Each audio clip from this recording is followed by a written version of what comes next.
Amoy nila yung kakilala sa taas. So guys, sa pangatlong beses na pong namamatay yung camera namin. Nung pangatlong beses is Copy.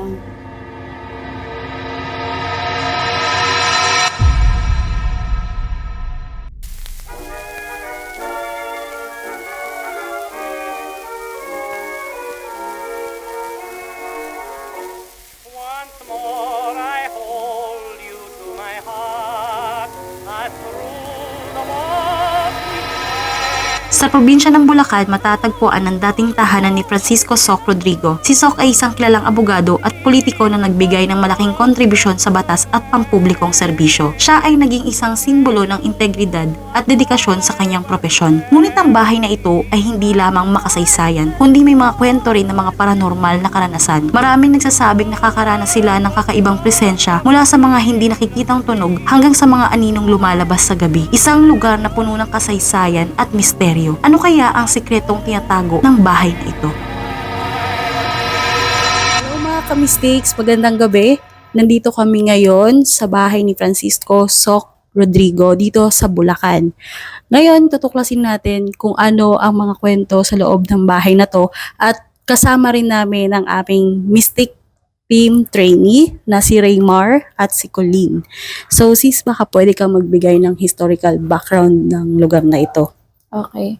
So, ang bahay ni Francisco Soc Rodrigo ay isang masasabi na talaga natin na sinauna na talaga. Ito ay built noong 1900s and kasabayan nito yung kapanahunan or birth ng Marcelo H. Del Pilar Shrine. So, kilala ang bahay na ito bilang isang historic site noong panahon ni Francisco Soc Rodrigo. Siya ay isang senador, playwright at saka poet. At ina-advocate niya ang freedom of martial law. So guys, aside dun sa history ng lugar na to, meron din mga hearsay and rumors about sa lugar na to na sinasabi nila na may mga paranormal activity daw na nangyayari dito. Tulad na lang na meron daw silang mga nakikita ditong anino, tapos may mga presensya daw sila nararamdaman at meron daw hangin na pumapasok kahit sarado daw ang mga bintana. So, meron din daw mga enerhiya na nararamdaman dito or imprints na parte ng nakaraan dahil dati raw itong tanggapan ni Francisco or Soc Rodrigo. So, tingnan natin kung totoo nga ba ang mga sinasabi nilang paranormal activity sa lugar na to. So tara mga ka-mystics, tingnan natin kung ano yung makukuha natin sa loob ng bahay na to. Alright guys, kasama po natin si Sir Marcy Gallardo. Siya po ang caretaker dito sa bahay ni Soc Rodrigo. And ngayon, dahil ang topic natin ay tungkol sa isang paranormal investigation at kung aalamin natin kung ano yung nakatagong misteryo sa bahay na to. Andito po at tatanungin natin kung ano yung mga na-experience ni Sir Marcis sa bahay na to. Kamusta po dito? Okay naman.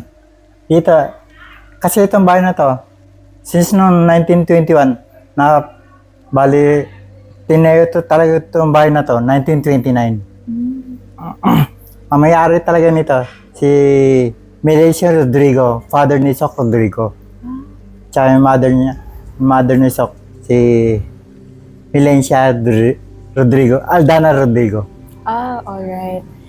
Wala po ba kayong mga na-experience dito sa bahay na to na medyo weird or parang pagpaparamdam? Itong bahay na to, kinatatakot ito ng mga estudyante. Sinasabi namin, nagpaparamdam daw. Since noong 1985 hanggang ngayon, wala naman ako na ano eh. Wala kang nararamdaman? Natutulog mo mag-isa ako rito. Bakit po kaya nila nasabi na merong... Kasi una-una tahimik itong bahay na to eh. Tsaka biran. Pagdating ng 6 o 7, wala nang dumadang gano'n rito eh. Kaya siguro baka dahil sa sobrang tahimik. Kasi meron isang lumang bahay dito sa Santa Ana naman. Ting alas 6 ng gabi, may nakikita talaga sila matanda sa may bintana. Bintana. Alas 6 ng gabi? Alright. Sinasabi niya, etong bahay na to, sinasabi na may multo daw sino may sabi na may multo? Tutulog ako mag-isa rito, wala naman.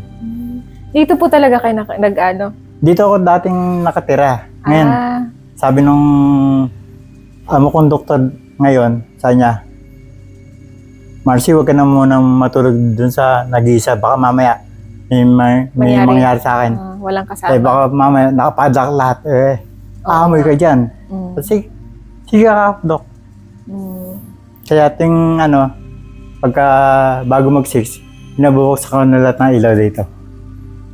Tapos balik ako ng 7 dito ulit ng next morning. Yan. Linis. Yan, nasa likod namin yan. Kamalig yan. Istakan ng mga palay noong araw. Kasi ang pinaka-source ng yaman ng mga Rodrigo dati, bukid tsaka fly stand. Pero ngayon nakasarado na. Dave, ginagawa na lang namin istakan ng mga ibang gamit. Bodega na mismo. Pero meron po bang part to ng history? Naging history po ba? Bali ito, ang ayon sa lola ko dati, naging garrison to na hapon ng araw eh. Lahat ng may katungkulang hapon, dito sila nakatira. Kasi ang garrison ng hapon, sa may central namin dito. Bali, kulang 2 weeks nakatira dito yung mga hapon na may rango. Tapos, history. Tapos, sino...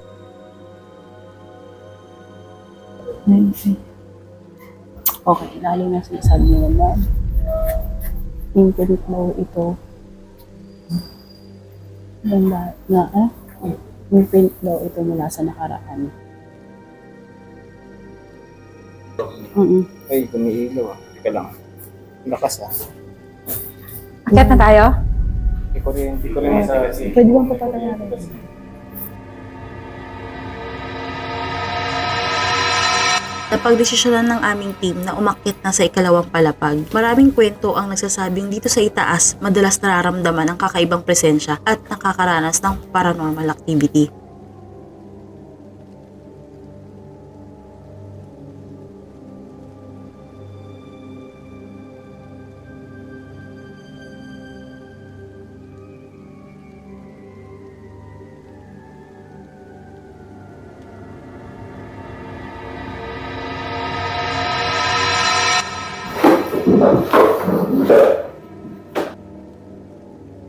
Sinusubukan naming itapat ang EMF device sa mga saksaka dito sa ikalawang palapag upang makita kung mag-a-alarm din ito, katulad ng nangyari sa unang palapag. Ang pag-alarm ng device kanina ay maaaring dulot ng mga electrical wires or appliances, kaya't nais namin ikumpara ang reaksyon nito sa mga saksakan sa ibang parte ng bahay.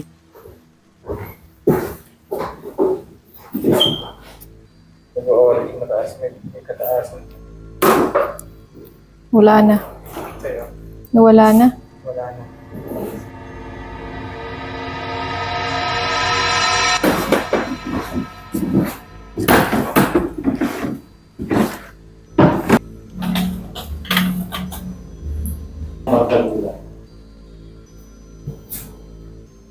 So, ito naman guys, yung kitchen ng bahay na to.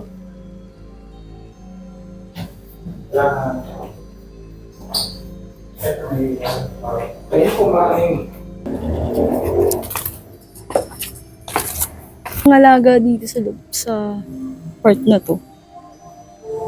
So, tabi-tabi. Tabi-tabi. Hindi kami manggagambala.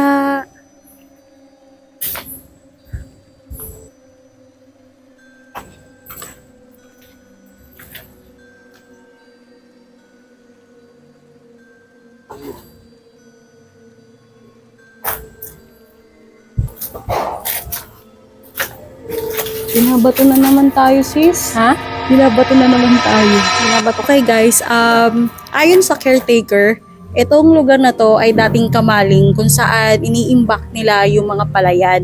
So, noong unang panahon or noong time nila Francisco, dito nang gagaling yung isa sa mga yaman ng pamilya Rodrigo. Alright guys, night sa bahay na to ay magmumukbang tayo. kasama na ang pakikipag-communicate sa spirits or sa kung anumang presensya ang nararamdaman namin kanina. So, kung either it's entity or kung may iba pa talagang kasama namin ngayon. Alright, so magsisimula na tayo guys at i-ready na din natin yung ating mga, yung voice box. Nakaset na din yung ating mga devices like yung sa EMF at saka yung ating motion sensors sa mga pintuan. Alright, so let's start. Okay. Kasama ba kami ngayon? Ay, Kain po. kain po tayo. Kain po.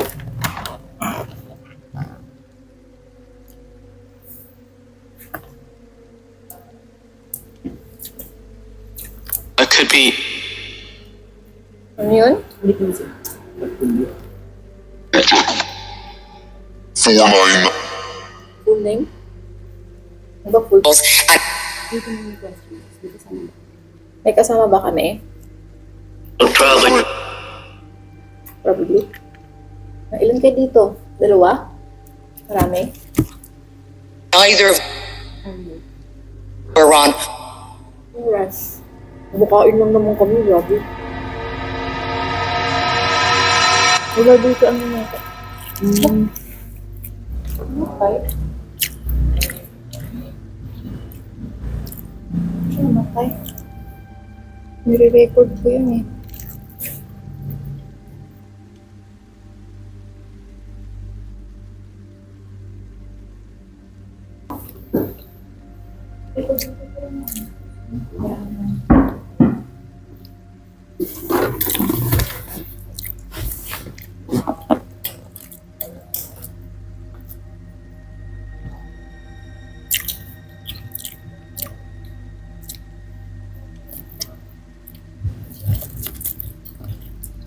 Ghost Tube.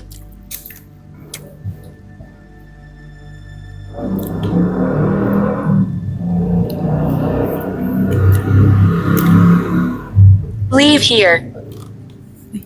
Alis agad. Grabe naman. May kasama ba kami ngayon? May kasama ba kami ngayon? Fast. Leave here fast daw. Hindi ko makain lang naman. Grabe. Andito ba kayo? Pwede kayong magparamdam. Pwede kayong sumama sa amin dito. Kumain tayo. Pwede bang malaman namin kung sino yung kasama namin ngayon? It's inside.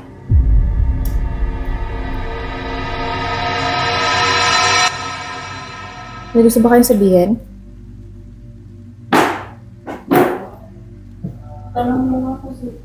Andito ba kayo? Tumas yung balibok na. Itanong ako.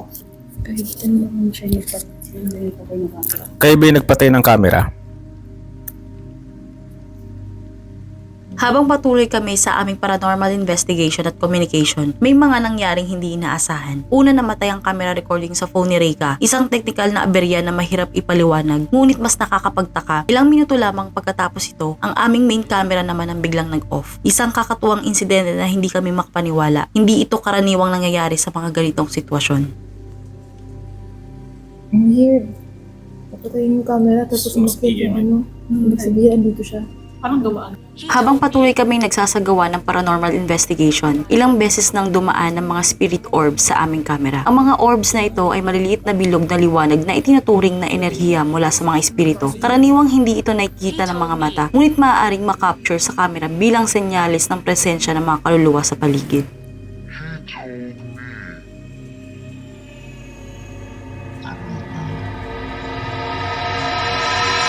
Sino ka?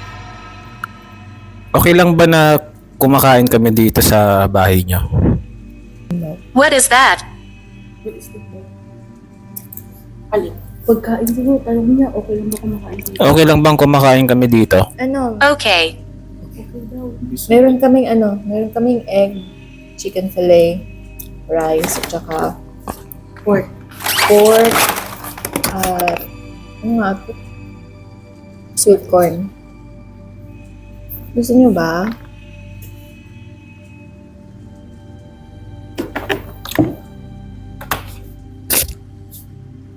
I can't get through. Hindi daw siya makapasok. Di kaya sa akin. Mataas yung balibo kanina pa. Kanino? Kanino? Sa akin ba yan?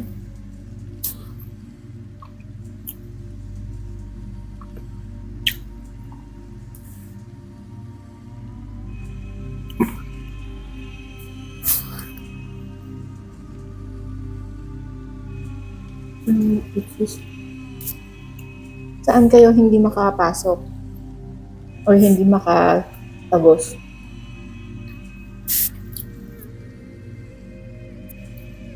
Saan? Kanino? I'm eternal. Hindi ko naman ito. Habang nakikipag-communicate kami gamit ang aming device, isang mensahe ang lumabas. I am eternal. Maaaring tumutukoy ito sa isang kaluluwa na hindi natatapos ang kanyang paglalakbay at patuloy na umiiral sa ibang dimensyon. Pero maaari rin itong isang imprint, isang enerhiya na naiiwan mula sa isang malakas na karanasan na paulit-ulit na nagsisilbing alaala o imprint sa lugar. Ang karanasang ito ay nagpapakita na may mga nilalang o enerhiya na tila hindi nagmamarka ng oras at patuloy na nanatili sa ating mundo.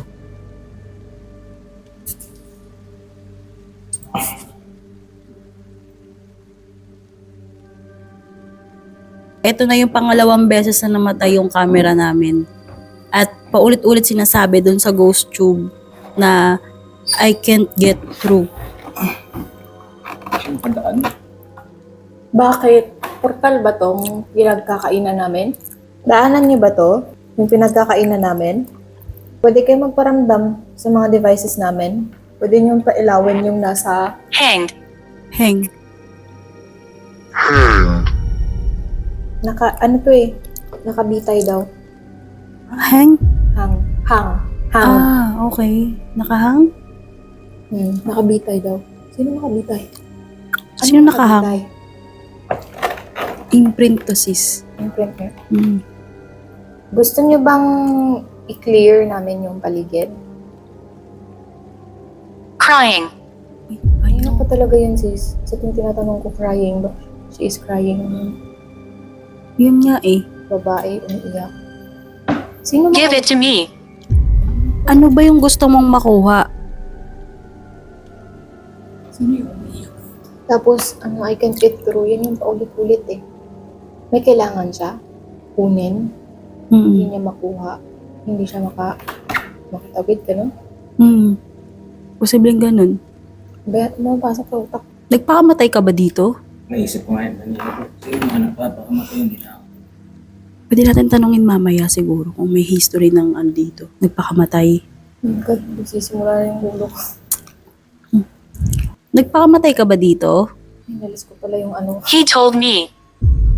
Napayan siya. Inutusan siya? Sumasakit yung... Inutusan ka bang magpakamatay dito? He told me. Naalin? Hmm? Ano sabi? May nagsabi sa kanya na magpakamatay? Dito, lalaki.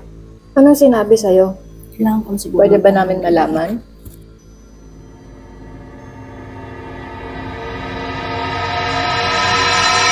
Naka-record na? Ah. Okay.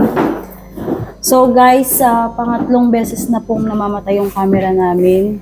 Nung pangatlong beses, susubukan ko Coffee. sanang basahan siya kung siya ba, kung may nagpakamatay ba dito. Okay. So, itatry kong i-read ng tarot cards. Papi, ibig sabihin, influence na talaga.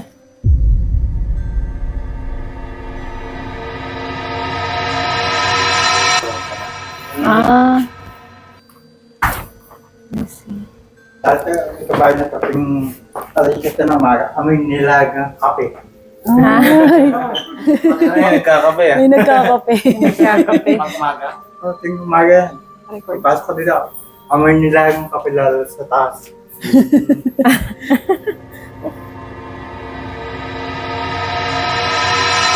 So, meron din, habang naka-off yung main camera namin, no, sinabi niya na help, sacrifice, and judge.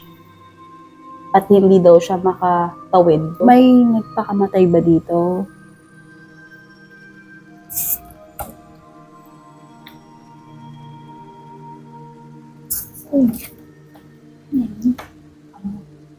Oo. Hangman.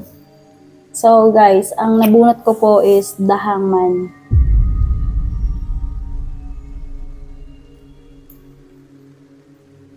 So, Who is she? Inilabutan ako sa buong katawan ko. sis, kinikilabutan ako. Tingnan niyo yung pangalan ko nakuha. Anong sabi niya? Who is she? He said. He said. Diba? He said. Tingnan niyo nabunot ko. 8 of Swords. 8 of Swords means restriction, limitations. Ibig sabihin may nagpipigil sa kanya. You're listening. Shit. Sumasagot siya. You're listening. You're listening. Nakikinig ka na daw. Naiintindihan mo daw. Okay. Sinong nagpakamatay dito? Pwede mo ba sa amin sabihin?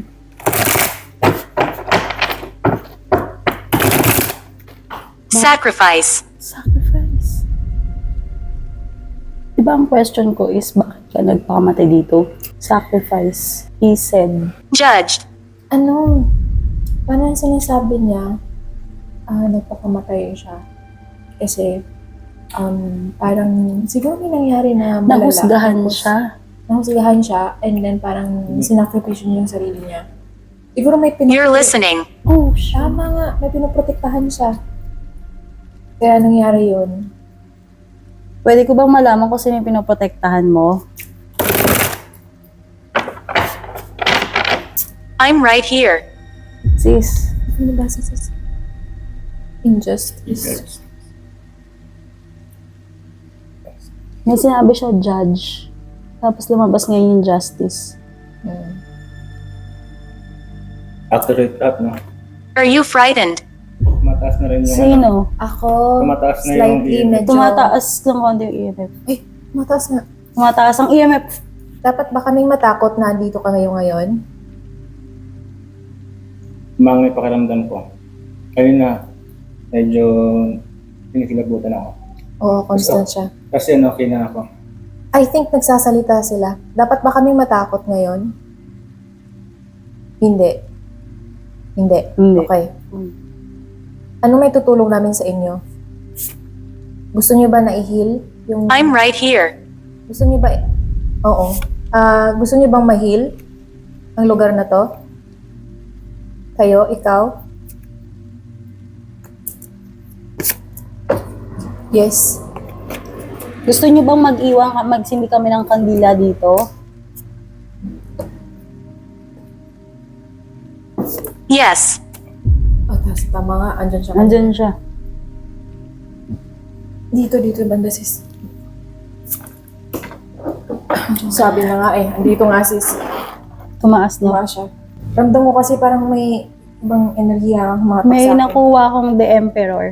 Tinanong ko dito kung sino yung pinoprotektahan niya. Ang lumabas is The Emperor. Kaya. May nangyari siguro dati. May nangyari hindi maganda.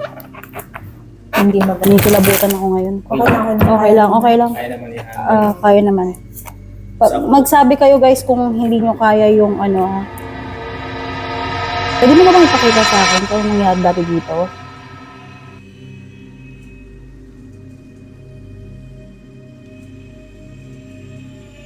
Sis, may nakita akong hinablot doon sa paakyat. Sinabunutan na babae. May sinalagdad siya paakyat. Yung payo, hinihingi ng babae. Nasa bunutan. Oo, sinasabunutan. Yan ako pa yung nakita. Tama ba ako? Ikaw ba yung sinasabunutan na nakita ko? I'm right here. Verite.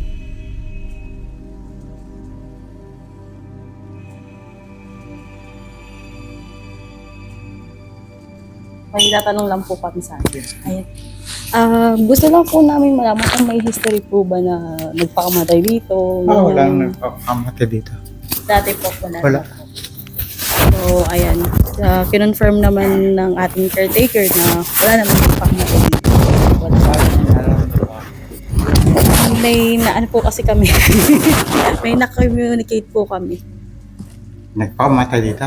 Wala nang. Yun. So, wala naman daw pong... Karamihan na namatay dito. Nagkasakit. Matapos ang aming karanasan sa Wawa Dam, nagkaroon kami ng mas malalim na purpose. Doon nagsimula ang aming misyon, hindi lang basta tumuklas ng misteryo, kundi tumulong din sa mga espiritong naiwan pa sa mundo kung kinakailangan. Dito sa Soc Rodrigo, isang espiritu ang aming nakausap, humihingi ng tulong at pagpapatawid. Ramdam namin ang bigat ng kanyang enerhiya, kaya sa pamamagitan ng Reiki at dasal, ginabayan namin siya patungo sa liwanag upang makamit ang kapayapaan. Hindi ito basta-bastang proseso, pero sa bawat pagpapatawid, nararamdaman namin ang ginhawa at liwanag na bumabalot sa lugar. Okay, energy healing din siya.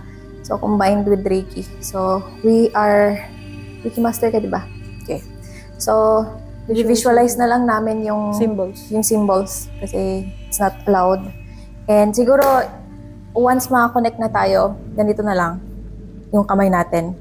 And i-visualize na lang natin na i-spread na lang natin siya sa buong paligid. Okay?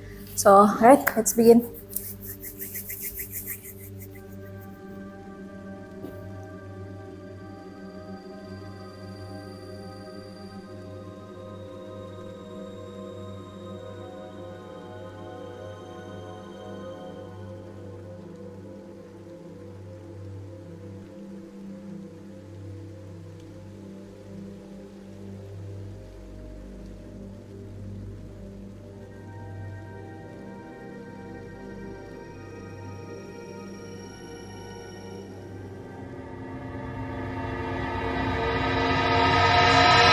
Alright guys, natapos na namin ng exploration and investigation namin kanina. And I think ito yung pinaka-consistent na pag-angat ng balahibo ko talaga. Talagang kinilabutan ako. And masasabi kong out. And masasabi ko talagang ito yung around 9/10 sa pinaka-scariest na napuntahan naming lugar. Okay guys, so sa side ko naman, siguro ang final review ko dito from 1 to 10, masasabi ko siyang 9. Actually, hindi siya ganun nakakatakot. Pero alam nyo yung consistent communication dun sa spirits na nakausap namin. And then grabe yung pareho yung sinasabi dun sa ghost tube at lumalabas dun sa tarot cards na nabubunot ko. So ganun siya din doon sa part na ilang beses namatay yung camera namin. Ganun din yung isang cam na ginagamit namin na bigla na lang na drain. Doon pa lang grabe na yung experience. So, ayun. So, para sa akin, 9. Sa rate ko from 1 to 10, para sa akin 9. Kasi hindi naman yung mismong site, yung lugar, hindi naman talaga nakakatakot. Ang nakapagpatayo ng balahibo ko yung pag-communicate namin kung gaano ka-accurate siya sumagot do sa sa amin. Sa akin, 9 din. Kasi nakakatuwa yung niya, yung pagiging accurate niya, and nakakatuwa kasi saktong-sakto yung mga sagot niya. Nakakagulat din yung mga pangyayari ayon. So, ayun guys, ang aming final review ng Mystic Team. So, abangan nyo kami sa mga susunod pa namin na video na ipapakita namin dito lang sa Mystic Way YouTube channel. Bye! Sa pagtatapos ng aming paranormal investigation dito sa Soc Rodrigo, isang bagay ang naging malinaw. Hindi lahat ng misteryo ay may tiyak na kasagutan. Ang mga kwento ng nakaraan ay maaaring hindi na itala at may mga enerhiyang nananatili sa lugar na hindi natin lubos na nauunawaan. Hindi namin layuning magpatunay o magpabula ng anumang kwento, kundi magbahagi ng aming karanasan at buksan ang isipan ng iba sa mga posibilidad na lampas sa ating nakikita. Sa huli, kayo na ang bahalang humusga. Pero isang bagay ang sigurado, may mga enerhiyang hindi natin nakikita pero nararamdaman natin kung tayo'y makikinig.